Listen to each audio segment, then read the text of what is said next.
پنځه اویا کاله وسول. هره ورځ د هرې واقعې بعد، د هر اتل د شهادت بعد، د هر مرګ بعد مزمت مزمت مزمت او خالی مزمت. یا وروره دا خلک په مزمت نه پوهېږي، دا په انسانیت نه پوهېږي. په مزمت هغه خلک پوهېږي چې په هغه کې لږ انسانیت وي، لږ د هغه ضمیر ژوندی وي. دا خلک د یو سازش تحت تا وژني. د ملي جمهوري غورځنګ د نظارت لاندې د کوټي پریس کلب تر مخ دا احتجاجي مظاهره، د دې مظاهرې قدرمن صدر احمد جان خان، د عوامي نیشنل پارټۍ صوبایي جنرال سیکرټري قدرمن محبت کاکا، د پښتون تحفظ مومنټ د مرکزي سینټرل کمیټې غړی ملک عبدالمجید کاکړ،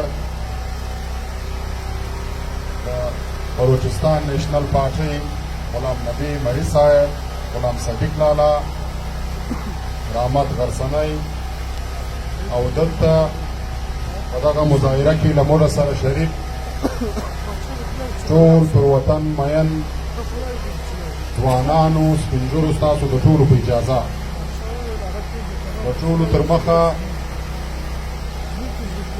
یو ډېر نامتو وکیل، پښتون، ملتپاله، سیاسي مبارز، قومي مشر ایډوکیټ عبداللطیف لالا ته د ده پر شهادت د عقیدت او د احترام سره ګلونه وړاندې کوم. او ورسره عزیزانو دلته ملګرو مشرانو تاسو د خپل نظر کښېښوئ، خو خبره دا ده ملګرو ریاست پاکستان د پښتانه قتلګاه ده. دا په 14 اګست 1940 کې چې دغه ملک جوړ شو د هغه ورځې راواخله تر پرون لطیف لالا پورې دلته پښتانه وژل کېږي. د دې ملک معیشت، د دې ملک کاروبار د پښتون په وینه باندې دی. دوی چې کله کنګله سي یا دوی ته کله د ډالرو ضرورت سي نو دوی پر پښتونخوا وطن باندې نام نهاد ډالري جنګونه، عالمي استعماري قوتونه راسي، بیا دلته دغه ریاست پښتونخوا وطن دوی ته په ټیکه باندې ورکړي، هغه دلته راسي، خپل د مفاداتو جنګ وکړي او برته ولاړ سي. اوس خبره دلته دا ده چې ریاست فیصله کړې ده د اولې ورځې سره چې کله دا ملک جوړ شو یو کال یې نه و پوره، پر 12 اګست په بابړه کې یې 6,500 پښتانه په شهادت ورسول، بغیر هیڅ ګناه، بغیر هیڅ جرم، په خالي لاس پښتانه راوتلي ول. په آئیني و جمهوري طریقه یې خپل احتجاج کوئ. دې پنجابي استعمار 6,500 پښتانه په شهادت ورسول. او بیا یې هغه پښتانه چې د دوی د کورنۍ وارثان رالل هغو ته هم نه ورکول، وایي پر دې زموږ ګولۍ ګار سوي دي، د دې ګولۍ پیسې جمع کړئ، بیا تاسو خپل مړی یوسئ. نو کم خلک چې مسکینان ولې هغه پیسې نه درلودې، هغه خلکو خپل مړي هم نه ویې وړل، هغه مړي بیا دوی دریاب ته واچول، مایان وخوړل، مایان په ماړه سول. بیا دا سلسله را روانه ده. که د 8 اګست کوټې واقعه وسوله 50 وکیلان یې موږ ته په شهادت راورسول او ورسره نور د دې ښار اوسېدونکي یې تر 50 زیات شهیدان کړل. بیا دلته دا د سریاب پی ټي سي سنټر چې هلته د پولیسو ځوانانو ټریننګ مکمله کوي ولاړل کورو ته، دلته یې بیا راوغوښتل او بیا یې دا منصوبه جوړه کړې وله چې دغه ځوانان یې تر 2,500 زیات په شهادت ورسول.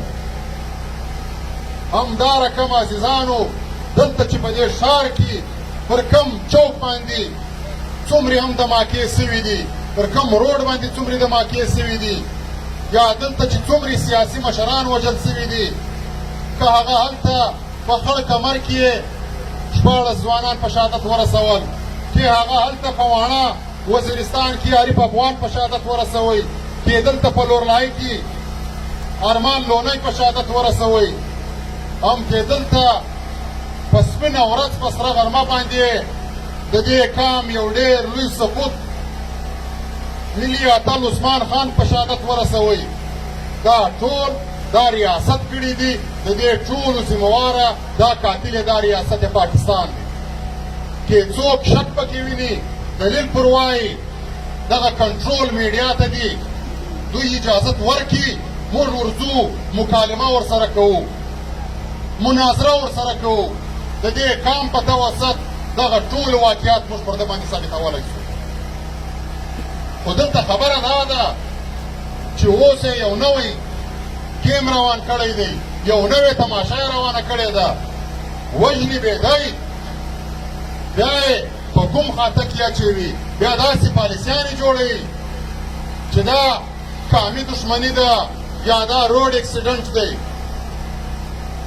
وروره دلته که څوک په قامي بدي کې وژل کېږي، یو سړی راځي بل سړی وژني، د دې ذمهوار هم ریاست پاکستان دی. دا په آئین کې دا ذمهواري ستا ده، د دې ملک د هر شعري تحفظ دې ته بېرته ورکوې. دلته سوال دا پورته کېږي چې یو عام شعري یو عام سړی دلته 2 انچه چاقو په جیب کې نسي ګرځولی، کله چې پر ډبل سواري باندې پابندي ولګېږي یو شریفه سړی پر ډبل سواري موټرسایکل باندې نسي ګرځېدلی. بیا دلته یو سړی راځي د های کورټ بار روم ته اسله وړي او هلته سریعام پر چا باندې ټکان کوي. دې ته دا اجازت چا ورکړي؟ دی تر دا ګیټ څنګه پاس سو؟ په دې کې چا تلاشي څنګه نه وکړله؟ دلته خو سکینر مشینان لګېدلي دي. نو عزیزانو دا قطعا نسي کېدلی، دا پالیسي ریاست پاکستان جوړه کړې ده. دلته چې څوک هم د محکومو کامو دپاره غږ پورته کوي، څوک د آئین خبره کوي، څوک د جمهوریت خبره کوي، څوک دلته پر خپله خاوره د خپل اختیار خبره کوي، څوک د خپلې قامي ژبې خبره کوي، څوک خپل د کلتور خبره کوي، هغه هر سړی د دې ریاست په لیست کې دی، په یوه نه په یوه بهانه باندې دی وژني. بیا چې دی هر نوم ورکوي، خو به حیثیت یو سیاسي کارکن، یو ملتپاله کارکن، موږ په کار دی چې ټول دغه فکر وکړو چې هر سیاسي کارکن په کومه بهانه باندې وژل کېږي، د دې ذمهواره دا ریاست دی، پور به دی راوړي. دا موږ په هېچ حبس نه شمارو. خو عزیزانو دا واقعیات د نن نه دي، نه دا د پرون لطیف لالا اوله واقعه ده، نه دا آخري واقعه ده. دا له موږ سره د دې سیاسي کارکنانو سره، د دې سیاسي ګوندو سره، د دې سیاسي مشرانو سره یو واضح ریډ لاین غواړي دا ریاست ته چې وروره پر دې شرایطو باندې موږ له تا سره ژوند کوو، کې را سره منې موږ تیار یو، کې نه را سره منې پکار دی چې دلته ټول سیاسي قوتونه خپل صفونه برابر کړي. دلته یې ذوالفقار علي بوټو په پانسۍ راوځړوئ. که چیرې په دغه ورځ د پاکستان سیاسي قوتونه سره یو ځای سوي ولله یوه خبره یې کړې ولای، بیا به د دغه بعده یو سیاسي کارکن په دې ملک کې نه وژل کېدلی. خو خبره دا ده موږ ټول ورته ګورو، یو د بل نوبت ته ګورو چې نن د چا وار دی، نن د چا وار دی. خو په اجتماعي توګه کې موږ راواخلو په دې ملک کې د یوه ګوند سړی، د یوه فکر سړی، د یوه ادارې سړی، د یوې طبقې سړی نه دی بخښل سوی. دلته ستا وکیلان هم په شهادت رسېدلي دي، دلته دې د سکول ټیچر هم نه دی محفوظه دا شهیدان کړي دي، دلته دې د سکول بچی طالب علم نه دی محفوظه، دلته دې تجار نه دی محفوظه، د مسجد ملا دې نه دی محفوظه، سیاسي کارکن نه دی محفوظه، د پولیو ورکرز نه دی محفوظه، ډریور طبقه نه ده محفوظه. بیا موږ د څه شي انتظار کوو؟ لالا هغه فیصله کړې ده چې په حیثیت افغان دې وژني، چې څوک هم دلته پښتو وایي، څوک هم د پښتو خبره کوي، د خپلې جغرافیې خبره کوي، د خپل تاریخ خبره کوي، هغه د ده نه دی خوښ، هغه وژني. نو ته که ځان خلاصوې ورته افغان کېږه به. تر هر رنګه سیاست، تر هر رنګه ایجنډو بالاتره پر نیشنل ایجنډه به ورته متفقې کېږي چې وروره په عزت افغان ته د هېچا وژنه نه تسلیموو نه یې قبلوو.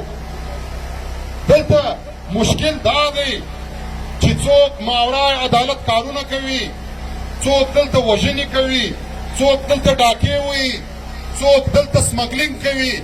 هغه خلک د دې ملک وفاداره دي. او چې څوک دلته د مظلوم خبره کوي، د مظلوم دپاره غږ پورته کوي، د خپلې خاورې د وطن خبره کوي، د جمهوریت خبره کوي، د عیني حقوق خبره کوي، هغه بیا غدار دی. نو وروره موږ په دغه غداري باندې فخر کوو. دا غداري موږ پرون هم کوله، نن یې هم کوو. او چې تر څو پورې موږ خپل حقوق نه یې ترلاسه کړي، تر هغه وخته پورې به موږ دغسې غداران یو. او دا ته چې ورته وفادار ورته وایه، پر دې وفادارۍ باندې موږ نالت وایو چې ته آئین نه منې، قتلونه کوې، غلاوې کوې، ډاکې کوې، د ډرګ کاروبار کوې، ته به وفادار یې. خو عزیزانو خواست موږ دغه کوو چې دا له موږه څه یو واضح بیانیه غواړي. 15 واقعه وسول، هره ورځ د هرې واقعې بعد، د هر اتل د شهادت بعد، د هر مرګ بعد مزمت مزمت مزمت او خالی مزمت. یا وروره دا خلک په مزمت نه پوهېږي، دا په انسانیت نه پوهېږي. په مزمت هغه خلک پوهېږي چې په هغه کې لږ انسانیت وي، لږ د هغه ضمیر ژوندی وي. دا خلک د یو سازش تحت تا وژني، لکه څنګه چې په 1 کې پر بنګال باندې حمله وکړله، د دې ملک فوج هلته پر دې بنګالیانو باندې حمله ور سو. نو د دې جرنیلانو دا اډر ورکړي چې हमें बंगालियों की कोई फिक्र नहीं, हमें बंगाल की जमीन चाहिए. نو دلته ستا په عوالم دا فیصله کړې ده که ته په یوه ورځ باندې 50 وژل کېږې، که 1500 وژل کېږې، که 15,000 وژل کېږې. دی پروا نه کوي. د ده ستا مځکه، ستا معدنیات، ستا ځنګلونه، ستا غرونه، ستا سندک، ستا کرومایډ، ستا غرونه یې په کار دي. پر دې باندې دی قبضه کول غواړي. او بیا د دې قبضې څه چې دی کومې فایدې اخلي، په هغه کې هم تا ته یو سهولت نه درکوي. په هغه باندې دی په پنجاب کې اورنج او میټرو منصوبې جوړوي، په پنجاب کې بهترینه تعلیمي ادارې جوړوي، هلته د روزګار نظام جوړوي، هلته د هیلت نظام جوړوي، تا ته هیڅ نه درکوي. نو دلته پښتانه، بلوڅان، سیندیان یا دلته هزارګان، هر محکومه قوم که دلته ځان خلاصول غواړي، د دې تور استعماره څخه به ځان خلاصوي چې تر څو مې در دې تورې بلا څخه ځان نه یې خلاص کړی، والله که دلته یا بلوڅ یا پښتون ښه ورځ وویني. عزیزانو دا ټول د یو منصوبې تحت کوي. موږ یې ډېر ساده راخلو چې بس یو سړی رالی، پر چا یې دوی ډزې وکړلې، بس دا یې په شهادت ورسوئ. یا وروره دا د ډېر منصوبې تحت دا کېږي. دا ټولې پالیسیانې په دغه کینټو کې جوړېږي. دا ټول دغه خلک جوړوي. دا اصلي هم دوی ورکوي، دا تورې کښې ګاډیانې هم دوی ورکوي، دا لیسنسونه هم دوی ورکوي، دا ټول سهولتکاران یې دوی دي. دوی دا واقعات کوي. هر ملت پاله سړی دوی وژني. د دې دپاره به موږ سره کښېنو، موږ به سره یو کېږو. زه ډېر په افسوس وایم په 14 اګست باندې په خوست کې واقعه وسوه، خالق داد بابړ یې په شهادت ورسوئ. د هغه واقعې بعد موږ دلته سیاسي ګوندونه سره پر یو ځای سولو، موږ احتجاجونه وکړل. بیا نن بیا موږ د لطیف لالا په شهادت باندې سره یو ځای سوي یو. وروره خامخا به دی په موږ کې ځوانان مشران وژني، بیا به موږ سره یو ځای کېږو. په دا عام ورځو کې په کار دی چې دلته سیاسي مشران سره کښېني، یو پالیسي جوړه کړي، یو تګلاره جوړه کړي چې موږ ته رابطه دغه ظلم، دغه جبر موږ نه منو. یوه خبره عزیزانو دا کوم، نور ملګري به هم مجلس کوي. دلته اوس په دې صوبه کې دا د بلوچستان په صوبه کې بیا دا د پښتانه بیلټ یو نوې منصوبه روانه ده. هر ځای دا خبره کوم چې د دې پښتنو د دې سیاسي کارکنانو فکر ورته راواړوم. د دې صوبې ټوټل آبادي 1 کروڑ 6 لکه ده. په دې کې چې پښتون او بلوچ سره نیمای کې نو 80 لکه بلوچ 80 لکه پښتون سو. په دې 80 لکه پښتنو کې 30 لکه ستا زنانې دي، 30 لکه د نارینه پاته سول. په دې 30 لکه کې ماشومان او سپین ږیري ځینې وباسه 6 لکه پاته سولې. په دې 6 لکو کې د 4-5 لکو خلکو کاروبار دا د چمن د باډر سره تړلی دی. نن هره درېیمه ورځ دا د چمن پر باډر باندې یو تماشه جوړه کی د چمن د باډر دروازې بندې وي. 4-5 لکه پښتانه بېروزګاره کېږي او سره د دې راباده بیا ستا د 4-5 لکو پښتنو روزګار هغه ستا زراعت دي، ستا زمیندارانې دي.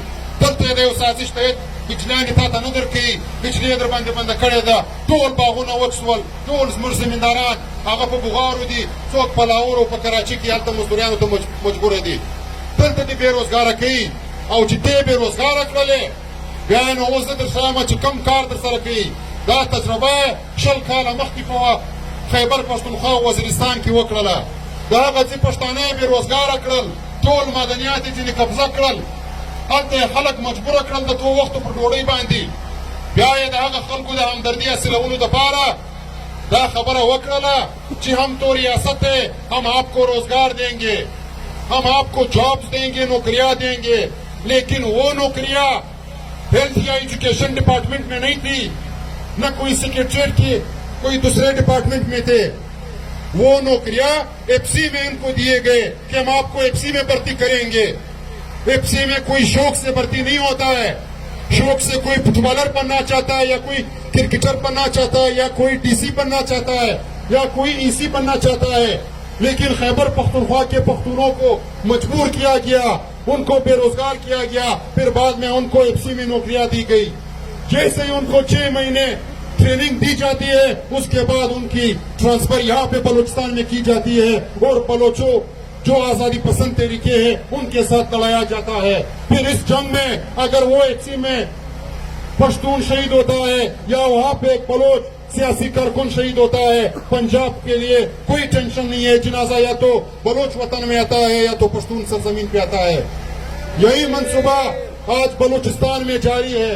بلوچستان کے پشتونوں کو بے روزگار کیا جاتا ہے، بلوچوں کو بے روزگار کیا جاتا ہے. جب یہ بے روزگار ہوں گے، جب ان کے بچے روئیں گے روٹی کے لیے، پھر یہ بلوچ، یہ پشتون، پھر یہ بھی ایف سی میں بھرتی ہوئیں گے. یہ بھی 10,000 کے لیے روٹ پکڑیں گے، اپنے لوگوں کو بھی عزت کریں گے، چوری ڈکیتی کریں گے.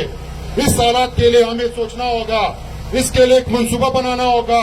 اس ریاست کو واضح الفاظ سے یہ کہنا ہوگا کہ ہم مزید آپ کی یہ پالیسی نہیں مانیں گے. ہم اور آپ کا رشتہ جو ہے آئین پہ ہے، آئین یہ اٹھا لو.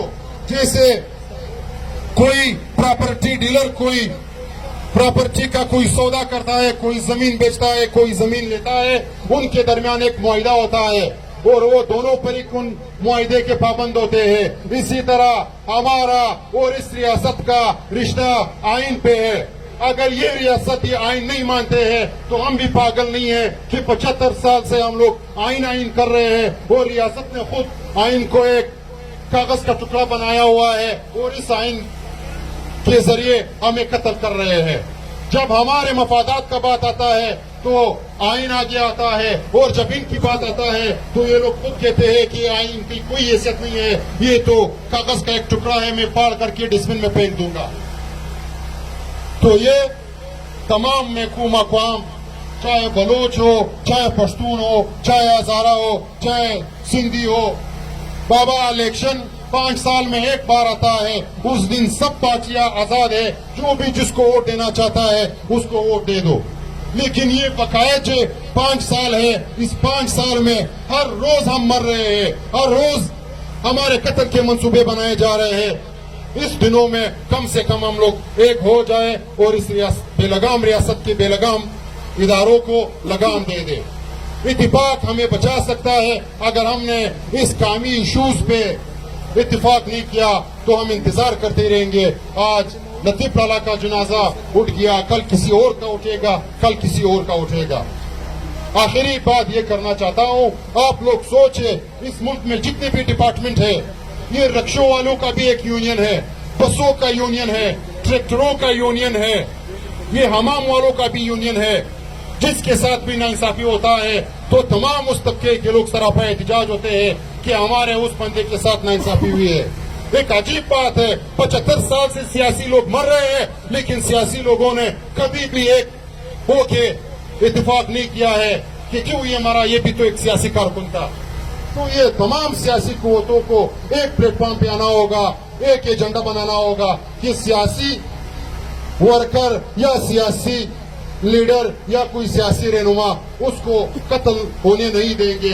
اس پہ ہم ہر حد تک جائیں گے انشاءاللہ. اس دن کے بعد پھر یہاں پہ کسی سیاسی کارکن کو کوئی بری نظر سے نہیں دکھے گا.